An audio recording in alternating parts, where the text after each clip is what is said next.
자, 이 과정에서 친중 문제 이야기를 안 할 수 없습니다. 중국 세력들이 어떻게 한국에 있지만 대한민국 국적을 가진 자지만 중국을 조국으로 생각하는 자들도 있나 보죠. 북한을 조국으로 생각하는 자들이 꽤 많았습니다. 조선민주주의 인민공화국을 자신의 조국으로 생각했던 자들이 많았죠. 대한민국이 조국이 아니라 조선민주주의 인민공화국을 조국으로 생각해서 그를 따른 세력들이 많았는데 이제는 중화인민공화국을 조국으로 생각하는 자들이 있는 건가요? 자, 그 현장 중에 여러 현장의 장면들이 있습니다. 지금 서해의 장면도 있죠. 시설물을 설치하는 중국의 모습도 있는데 다른 측면에서 하나 보겠습니다. 감염 문제 한번 이야기를 해보겠습니다. 최근 중국에서 HMPV 감염 사례가 굉장히 늘어서 해외에서도 굉장한 위험 신호를 보내고 있습니다. 중국 질병예방통제센터가 이렇게 얘기했습니다. 올해 호흡기 질환은 교체 또는 중첩 유행하는 추세를 보였지만 이는 모두 알려진 병원체가 유발할 것이며 새로운 전염병은 없었다. 그래서 중국 당국은 사실은 이걸 사실상 부인하고 있습니다. 그건 뭐 코로나 때도 그랬죠. 지금 상당히 중국의 발표에 대해서 의구심, 의혹들이 굉장히 확산되고 있는데 실제 상황 어떻게 보시나요? 이미 해당 바이러스가 미국과 인도 등 다른 나라에 많이 확산이 됐습니다. 그런데 해당 바이러스는 백신도 지금 또 없는 상황입니다. 그리고 별거 아닌 것처럼 치부하기에는 우한 코로나와 유사한 것이 어린이들이라든지 아니면 노인분들 같은 경우에는 급성 폐렴 그리고 더 심각한 경우에는 사망까지도 이를 수 있는 위험이 있는 바이러스입니다. 그런데 이런 것들을 제대로 지금 보도하지 않고 있고요. 별거 아니라는 식으로 굉장히 보도가 많이 되고 있는데 전 이런 것들이 우려가 되고 왜 이 시점에 갑자기 무비자로 중국인들을 대거 입국시켰는지 그것도 저는 정말 동의하거나 이해하기가 어렵다라는 말씀을 드리겠습니다. 그리고 중국 당국은 항상 모든 것들을 부정합니다. 그들이 내정 간섭하는 것도 부정하지만 결국에 전부 다 드러나거든요. 그렇기 때문에 중국 당국이 뭐라고 하든 그것은 믿을 것이 못 되고요. 거기서 이제 고발적으로 영상을 찍은 것들을 제가 봤는데 지금 하루에 한 병원에 어린이만 1,500명에서 2,000명까지 외래든 입원이든 지금 자리가 없을 정도로 심각한 상황이라고 합니다. 근데 이런 것들 우리가 알고 대처를 해야 되는 것이고 이미 인도 주류 언론에서는 다 보도를 했습니다. 미국에서도 보도를 했습니다. 그런데 중국 바로 옆에 있는 우리나라는 똑바로 보도하지 않고 있습니다. 온 언론이 그냥 윤석열 대통령 죽이기에만 혈안인 것 같습니다. 이런 이야기를 드리고 싶고 사실 청년층에서도 특히 반중 정서가 좀 심한 편인데요. 이것은 저는 당연히 좋은 현상이고 당연한 현상이라고 생각을 합니다. 저희가 어렸을 때 여러 가지를 겪으면서 의아하게 여겼던 지점들이 결국에 친중 세력들이 했던 것들이구나라고 느꼈던 것이 노무현 정부 당시에 동남아 관련해서 이제 다문화 관련해서 굉장히 선동을 많이 했습니다. 그래서 다문화 관련 정책, 다문화 어쩌고 하면서 이게 동남아라는 그 국가 자체를 굉장히 불쌍한 대상처럼 비추고 약자인 것처럼 비춘 다음에 여러 가지 정책들을 남발했는데 뜯어보니 이 다문화 정책의 수혜자가 중국인들이었던 겁니다. 그래서 지금 더 문제가 되는 것이고 또 지금 며칠 전에 제가 아까 초반에도 말씀드렸지만 제주공항 보안시설을 중국 관광객이 드론으로 또 촬영을 했습니다. 대통령이 과거에 담화문에서 12월 담화문에서도 이야기를 했었습니다. 중국 유학생으로 위장을 해서 들어온 간첩들이 지금 우리나라 국가 주요 군사시설들에 대해서 몇 년 동안 중국 공안과 직접 소통하면서 사실을 전송했었던 사실들 그리고 중국 관광객이 우리나라에 입국하자마자 바로 국정원 인근으로 달려가서 국정원 시설을 드론으로 촬영했던 사실들 이런 것들은 전부 다 알고 계실 겁니다. 당연히 지금 우리나라를 위협하고 있는 세력은 중공이다, 중국 공산당이다 라고 인지를 할 수밖에 없는 것이고요. 그것 때문에 청년들이 자발적으로 지금 CCP 아웃, 중국 공산당 아웃이라는 메시지도 지금 현장에서도 하고 있고 온라인상으로도 자발적으로 그런 운동들을 하고 있습니다. 그리고 그들이 지금까지 청년들이 박탈당했던 기회들을 수탈하고 있었다는 사실을 알게 된 겁니다. 그럼 이게 사실상 중국의 속국이지 무엇이냐라는 비판도 당연히 나올 수밖에 없고요. 중국인이 100% 풀대출 받아서 중국인 30대 초반이 100% 풀대출을 받아서 타워팰리스를 구매를 했다고 합니다. 지금 이게 말이 됩니까? 지금 청년들은 대출 받아도 집 사기 어려워서 결혼도 미루고 이런 사람들 지금 많거든요. 그래서 이게 정말 당연한 결과라고 생각을 하고 또 문재인 정부 당시에 정말 중국에 부역을 많이 했습니다. 한복 입고 설 명절마다 인사하면서 뭐 춘절이라는 단어를 쓰고 설날 아닙니까? 춘절이라는 단어를 쓰고 우리 국민들이 중국에 인사를 보내겠다. 뭐 지금 속국이 지금 인사 정한다는 겁니까? 저는 그렇게 정말 부끄러운 장면들이 너무 많았던 것 같고요. 이재명 대표도 마찬가지입니다. 중국에 그냥 씨에씨에 하자. 싱하이밍 만나서 무슨 짓 했습니까? 비굴한 모습 보여주지 않았습니까? 그런 굴종적인 모습들을 보고 정말 분노를 느꼈던 것이고 스스로 열심히 공부해서 성공을 위해서 열심히 살고 있는 청년들이 보기에는 정말 이것은 치욕스러운 장면들이었기 때문에 중국에 대한 반감은 당연할 수밖에 없고요. 또 문재인 정부 당시에 여러 가지 선동을 했던 것들, 문화 프로파간다들이 많았습니다. 그때 당시에 뭐 푸바오라든지 아니면 탕후루, 뭐 마라탕 이런 것들 갑자기 억지 유행을 강요하는 것들이 있었거든요.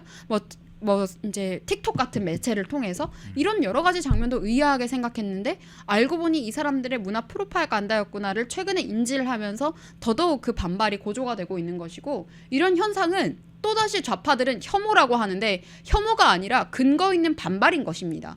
대한민국 국민이 자유민주주의와 주권을 지키기 위해서 침해하고 있는 외세에 대해서 비판을 하는 것은 당연한 겁니다. 그리고 지금 우리 지방선거 같은 경우에는 중국인들에게도 투표권을 주고 있습니다. 그렇죠. 그래서 서울시장 선거할 때 당시 박영선 후보 캠프 관련해서는 거기에 아예 중국인들이 나와가지고 연설도 했어요. 이게 정말 말이 안 된다고 생각하거든요. 그러면서 그 사람들이 그때 이야기했던 것이 앞으로 국회의원 선거든 대통령 선거든 중국인들에게도 투표권을 줘야 된다. 그리고 지금 강원도에 차이나타운 만든다고 하는데 지금 이게 말이 됩니까? 전 정말 위험한 상황이라고 생각하거든요. 근데 젊은 층이 이런 부분들에 있어서 더욱 예민하게 반응하고 깨어있기 때문에 앞으로는 우리들이 조금 더 여론전에도 지금 뛰어들고 있고 이런 부분들이 있어서 더 이상 그들이 침투하거나 우리들의 주권을 침해하지 못하도록 목소리를 많이 내야 하지 않을까 그런 생각이 듭니다. 예. 지금 이제 말씀 중에 여러 내용 설명해 주셨는데, 근데 이전에 코로나 이 전염병이 발생했을 때, 바이러스가 발생했을 때도 중국 당국이 자국에서 전염된 것이 아니다 이렇게 그런 자체를 부인하지 않았습니까? 그리고 굉장히 언론 통제나 이런 게 심했잖아요. 네. 외국의 뭐 중국 자체에서도 특히나 이제 어떤 연구기관에서 특정한 연구 과정에서 발생한 거 아니냐 이런 것들이 미국이나 서방 세계에서 상당한 근거를 제기됐을 때도 중국이 부인을 했는데 문제는 이겁니다. 한국 언론들도 최근에 이제 중국의 이런 전염병 문제에 대해서 대대적으로 보도하지 않을 뿐만 아니라 보도를 한다 하더라도 그냥 좀 간단하게 보도하면서 중국 당국의 발표를 많이 실는 형식으로 보도를 하고 있어요. 지금 전염병 관련된 문제도 여전히 그런 상황이 개선되지 않는데 최근에 전염병 국내 보도 어떻게 보고 계세요?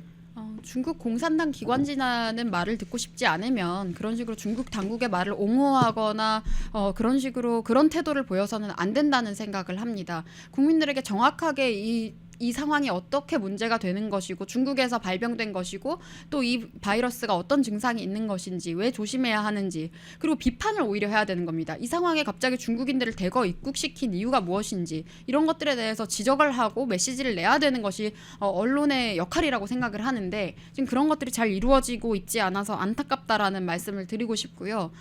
이런 식으로 계속해서 언론이 선동하고 호도되다 보면은 국민들이 스스로 판단력을 상실하게 되는 상황이 될 수도 있습니다. 그래서 저는 기성 언론을 믿지 마시라는 말씀을 좀 이 자리에서도 드리고 싶습니다. 지금 기성 언론은 사실상 너무 많은 정치 기득권과 연관이 되어 있고 또 그리고 광고받는 회사에 따라서 이야기하는 톤이 또 달라지고 중국과 관련된 회사에서 광고를 받게 되면 또 친중 같은 친중 스탠스를 취할 수밖에 없게 되는 것입니다. 그런 한계들이 여러 가지가 발생하고 있기 때문에 제가 어제도 말씀드렸지만 이런 정보들을 가지고 온 것도 해외 외신 보도를 통해서였는데요. 인도에서는 아주 심각하게 지금 이 건에 대해서 다루고 있고 미국에서도 마찬가지 상황입니다. 그런데 지금 우리나라는 너무나도 안일하기 때문에 저는 개탄스럽다는 말씀을 거듭 드리고 싶고 우리 코로나 때 어땠습니까? 우한 코로나 때 어땠습니까? 우한 코로나를 우한 코로나로 못 부르게 했습니다. 그게 혐오 표현이라 그랬습니다. 중국에 대한 혐오 표현이니까 그냥 코로나라 부르자. 코로나19라 부르자. 온 난리를 쳤었고 우한 코로나라고 하는 사람 보고 너 무슨 혐오하는 사람이냐.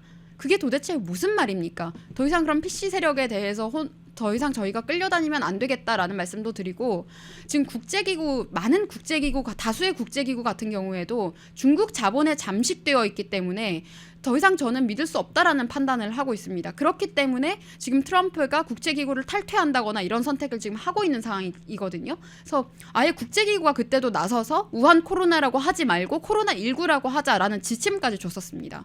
저는 이게 정말 문제적이라고 봤거든요. 그래서 우리가 의식을 가지고 코로나는 우한 코로나라고 확실하게 이야기를 해야 되는 것이고, 앞으로 이 중국 바이러스가 더 확산된다면 그 부분에 대해서도 명확하게 지적을 하고 우리가 단호하게 대응을 해야 됩니다. 사실 저는 문재인 때 코로나 발병 당시에 중국으로부터의 입국만 막았어도 그렇게까지 심각한 상황이 되지 않았으리라고 생각을 합니다. 그런데 오히려 당시에 민주당 어땠습니까? 대구 코로나라고 부르기 시작했었습니다. 여러분, 이 지점을 명확하게 아셔야 됩니다. 더 이상 그런 일을 우리가 두 번 다시 당해서는 안 됩니다. 그래서 저는 이런 부분들에 있어서 우리가 경각심을 가져야겠다라고 강력하게 말씀드리겠습니다. 예, 중국 전염병 문제 관련해서 다뤄봤는데요.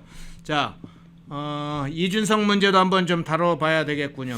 마침 대통령 체포영장 관련해서 어제 한 발언이 상당히 크게 논란이 돼서 이 문제도 함께 돼야 되겠습니다. 윤석 의원이 어제 윤석열 대통령의 체포영장 집행과 관련해서 한 방송에 출연해서 이런 얘기했습니다.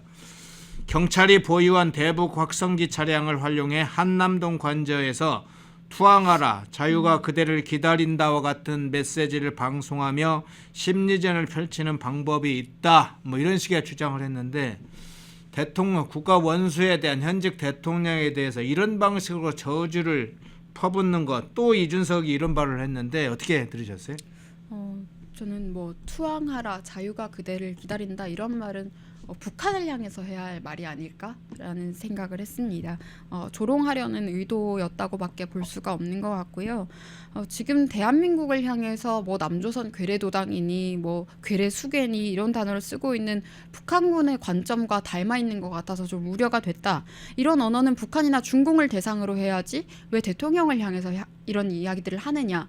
본인이 아무리 앙금이 있더라도 이렇게 해서는 안 될 것 같다라는 생각이 들었고, 또 한 가지 우려가 되었던 것은 무슨 경호처에 의인이 있을 것이다라는 이야기도 했었는데, 그게 조금 저는 기괴하다라는 생각이 들었습니다. 왜냐하면 전에 이재명 대표가 뭐 국민을 향해서 쏴라 뭐 이런 이상한 메시지를 냈다가 논란이 돼서 삭제한 적이 있었는데, 그것과 비슷한 인상을 받아서 저는 조금 소름 끼친다라는 생각이 들었고요.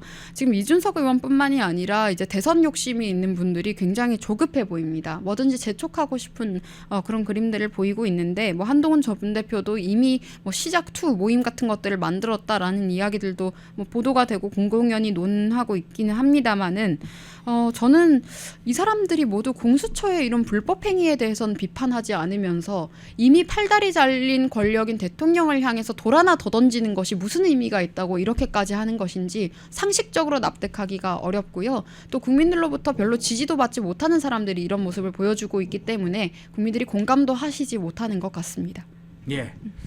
참 대북 확성기는 말씀하신 대로 용도가 전혀 다르죠. 사실은 이제 북한 주민들에게나 북한 군한테 대한민국이 얼마나 발전했는지, 자유문명 국가가 어떠한지, 김정은 체제가 얼마나 폭압적이고 야만적인지 이런 걸 현실에서 알게 해서 전체주의 체제, 김정은 체제가 약화되거나 무너지게 하려고 하는 인권의 무기지 않습니까? 인권의 무기가 핵심적이잖아요. 진실의 소리를 정하는 거. 그런데 대통령을 조롱하고 괴롭히는 수단으로 대북 확성기를 쓴다? 이건 이준석이 이 상황을 뭐 장난으로 좀 보는 것 같아요. 약간 조롱하고. 그래서 평소에도 무슨 정치 스타일 같은 거 할 때 보면, 예전에 보면 싸가지 없으면 약간 대명사처럼 있었는데, 그런 조롱하는 정치가 계속 이준석의 정치 스타일에 계속 드러나고 있어요. 그건 어떻게 보세요? 네, 사실 이준석 의원이 윤석열 정부 초기에 북한 방송을 개방하자라는 주장을 한 적이 있습니다. 네. 대통령을 만나서 그런 이야기를 했다라고 했는데, 전 이게 대단히 위험한 발상이라는 생각을 그때 했거든요. 왜냐하면 북한은 적국입니다. 적국의 프로파간다 방송을 우리나라에 개방을 하게 되면, 지금 이제 사회주의 추종 세력이 늘어난 다른 나라 같은 경우, 망가진 다른 나라 같은 경우에 독일도 그렇고요. 심지어 미국 일부에서도 북한 추종 세력들이 아예 집단을 형성해 있습니다. 그런 상황이 우리나라에서도 똑같이 벌어질 수 있는 굉장히 위험한 발상이었다라는 생각이 드는데, 저는 개혁신당의 정체성 자체가 좌익 리버럴이다. 그들이 말하는 자유의 가치는 이제 방종에 가깝다라고 이야기를 했는데 최근에 또 인터뷰를 했던 걸 보니까 좌도우도 아닌 앞으로라고 이준석 의원이 이야기를 했더라고요. 그런데 그 캐치프레이즈는 사실 조정은 의원이 쓰고 있는 건데 그걸 또 똑같이 이야기를 한 것 보고 좀 의아했다라는 생각이 들었고 또 앞으로 지금 80년대생, 85년생으로서 이제 앞으로 지금 40대들에 대해서 본인이 대표성을 가지려면 본인의 세대에 대해서도 좀 설득력이 있어야 되는데 과연 지금 얼마나 설득력을 갖고 있는지 지금 당의 지지율을 봤을 때도 1, 2%가 나오고 있는데 대권에 출마해서 어떤 것들을 어떤 가치를 이야기하고 싶은 것인지 사실 잘 모르겠어요. 옛날에는 뭐 보수 어떤 보수 무슨 보수 유승민 의원과 같은 이야기를 했었는데 또 지금은 뭐 류호정이나 이런 사람과 함께 창당을 하더니 또 무슨 좌도우도 아닌 앞으로 저는 이 메시지가 무슨 의미인지도 솔직히 이해가 되지 않거든요. 그래서 그런 행보들을 보이고 있어서 대통령이 되고 싶다는 것은 확실히 알겠는데 왜 되고 싶은지는 여전히 모르겠다라는 이야기를 드리고 싶고 또 이준석 의원이야 뭐 대통령을 향해서 뭐 앙금이 있다거나 이런 모습들을 보여왔으니 그렇다고 친다고 해도 대통령실에서 스펙 한 줄 챙기고 나와서 바로 등에 칼 꼽는 사람들 그런 사람들 지금 많았습니다. 12월 초부터요. 그러면서 또 여론이 대통령 지지 여론이 높아지니까 어물쩡 또 철판을 깔면서 안 그랬던 척하고 기회주의자적인 사람들 우리 당 내부에서도 정말 많이 보이고 있거든요. 저는 그렇게 온갖 특혜를 수혜하고 또 배신이라든지 아니면 등에 칼 꽂는 행위들 제가 배신이란 단어를 정치권에서 웬만해서 안 쓰려고 하는데 그런 행태를 보이는 정치인들을 보면서 참 저는 이번에 많은 환멸도 느꼈고 역겹다는 생각까지 했습니다. 마치 징그러운 파충류 같이 그런 변온동물들 같이 살기 위해서 어떻게든 누군가의 눈에 들고 그 정말 지리한 생명줄 연장하겠다고 정치적으로 참 못 볼 꼴들 보이는 분들 많은 것 같은데요. 제가 앞서서도 말씀드렸지만 이미 팔다리 잘린 권력이었습니다. 거부권 말고 쓸 수 있는 게 없는 권력이었는데 그런 권력을 향해서 당신들이 돌 하나 더 던진다고 해서 당신들이 의인이 되겠습니까? 저는 이런 이야기들을 드리고 싶고 은혜를 입고 나서 등에 칼을 꽂는 거는 정말 그런 것들을 개인기 삼는 사람들은 정치하면 안 된다고 생각합니다. 근데 청년들 중에서도 그런 사람들이 보여서요. 참 개탄스럽다 이야기를 드리고 싶고 생존을 위해서 그렇게 기꺼이 누군가를 해하는 것은 정치를 하는 게 아니라 정치질을 하는 거다라고 말씀드리고 싶고 정치는 그 방향성이 국민을 향해 있어야 됩니다. 그럼 지금 자유민주주의를 지키기 위해서 어떤 목소리를 내야 되는지 원리와 원칙에 따라서 목소리를 내야 되는 겁니다.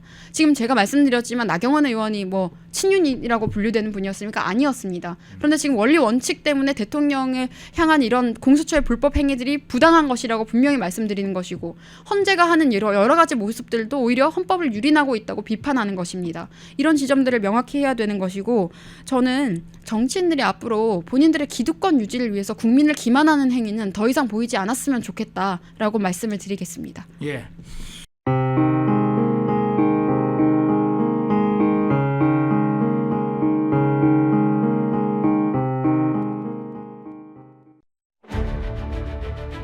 모두가 숨죽이고 침묵하던 시절 프렌드마이크는 앞장서 자유, 진실, 시장을 외쳤습니다. 자유우파 정권이 힘들게 다시 들어선 이후에도 대한민국을 위협하는 세력과의 싸움은 여전히 계속되고 있습니다. 2025년도에도 프렌드마이크는 흔들림 없이 달려갑니다. 자유민주주의 수호의 선봉이 되겠습니다. 2025년 프렌드마이크와 함께해 주십시오.